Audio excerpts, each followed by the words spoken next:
Hollow Knight was too hard for me, so today I'm going to be making Hollow Knight in 3 days to be incredibly easy.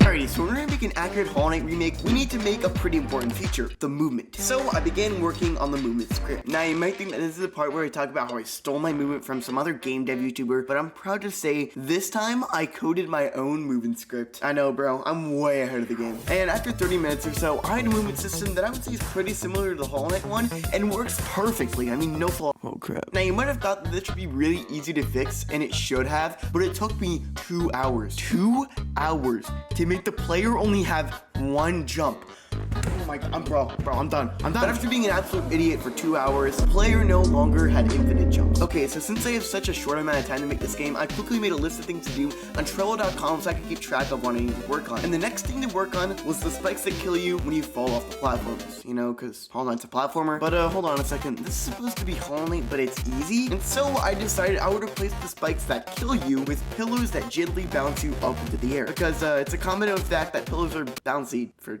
some reason. And with that, I got to work on programming a script that makes you bounce. And pretty quickly, I have one up and running. Why am I jumping on a red square and not a pillow? Your guess is as good as mine, bro. But after this, I was pretty tired, and so I crossed off day 1 off my calendar and went to sleep.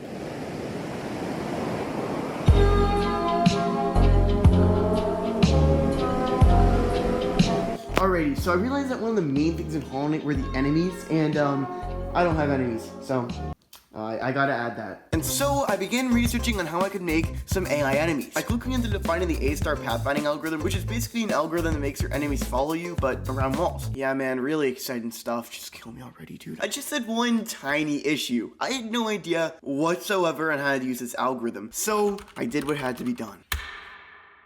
In this video, we'll try and find our path. Now, while I follow that brackets tutorial, why don't you go down there and hit that subscribe button, because we're trying to get to 10,000 subscribers so my dad will find me and love me again. So, sub. And look at that, I just quit the tutorial. Bro, what the freak was I doing? On my bike right now.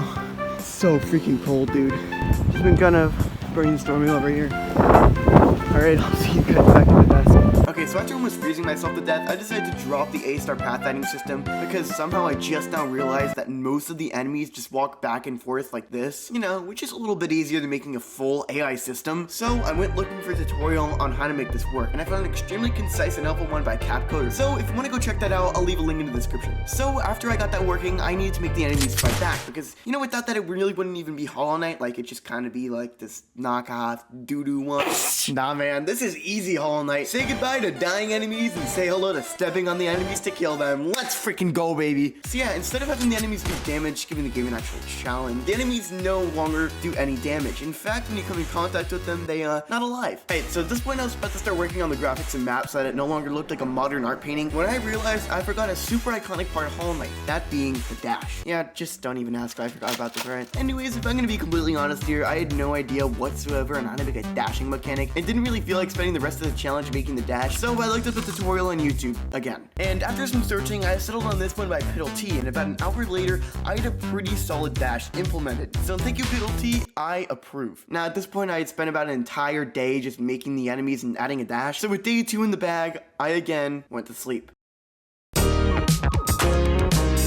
Alright, so now I was at the point of the game where most of my features were implemented and I could finally fix the graphics and start working on the maps. But right before we do that, we need to name the game. And I came up with an absolutely fire name, bro. Chunky Knight. I know, genius. So I started working on the player model. And you know, since the game is called Chunky Knight, we need to make the player absolutely chunky. And so after tracing the Hollow Knight sprite and making it look like the average Redditor mod, I plopped it into the game. And hey, would you look at that? The game's actually starting to look kind of good. Now this gave me a big boost of motivation, and so I started working on some of the enemy sprites, and by enemy sprites I just mean the crawlid, which I literally just traced, and boom, I now had some graphics and features all in the game. And so after adding a background to the game, I decided it was time to start working on the maps. However, I needed a tile map and I didn't exactly feel like making one, so I ended up finding this tile map on opengameart.org, which is apparently made by Mr. Beast. Anyways, I'll leave a link in the description if you want to check it out. Now all I need to do is set up a grid and a tile map and then just start making the maps. Is what I would say is setting up the stupid tile tile map didn't take 2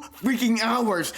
So yeah, I kept screwing up the pixel sizes on the tile maps, and because of this, it literally took me 2 hours to set up the stupid tile map. But finally, I could start making maps. So I prepared my brain cells and got to work. And after 4 hours of work, I had 2 maps made. But this one I quickly realized that I only had about an hour left of the challenge, and so I was scrambling to put everything together as quick as I could. So I used a particle effect I was working on as a level teleporter, and then made a script that sends you to the next level after you enter it. I also added another enemy to spice up the levels, and of course, I had to remember to make it chunky, you know, to fit the game style. And as I was going to practically speedrun the main menus, this happened.